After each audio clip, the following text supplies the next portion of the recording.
Hi everyone, I hope everyone is doing well. In today's episode, I'm going to show you how to convert PDF file to Word document. In order to do that, I have downloaded a sample certificate which is in PDF format, and here you can see that a special text fonts and some you see graphics here going on. I'm going to convert this now to Word, and we can modify this PDF file in Word document very simply. Now I'm going to close this and I'm going to open my Word application. I have opened my Word document and I have put it to the side of the screen, and now I'm going to show you how to open your PDF file as a Word document. I have put the document of certificate on my desktop, which is in PDF file format, and simply dragging this file inside my Word application. Word will now convert your PDF to an editable Word document. This may take a while, and this resulting the Word document will be optimized to allow you to edit the text. So it might not look exactly like the original PDF,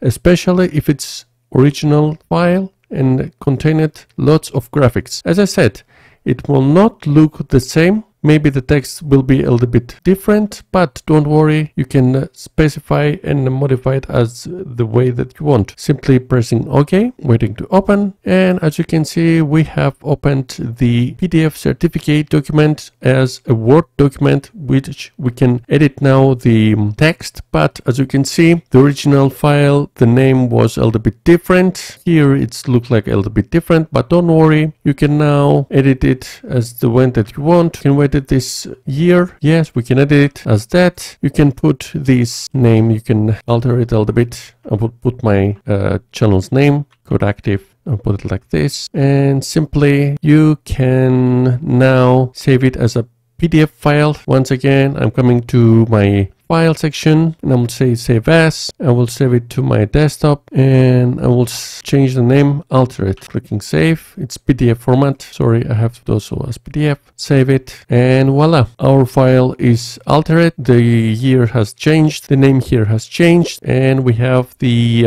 certificate. And here is how you can modify your PDF file as a Word document and save it once again to PDF. Thanks for watching this video. If you like this video, please give a big thumbs up, and if you're not subscribed to my channel, please subscribe in order to see more future content. Thank you for watching me, and I will see you very soon in my next video. Until then, have a nice day. Bye bye.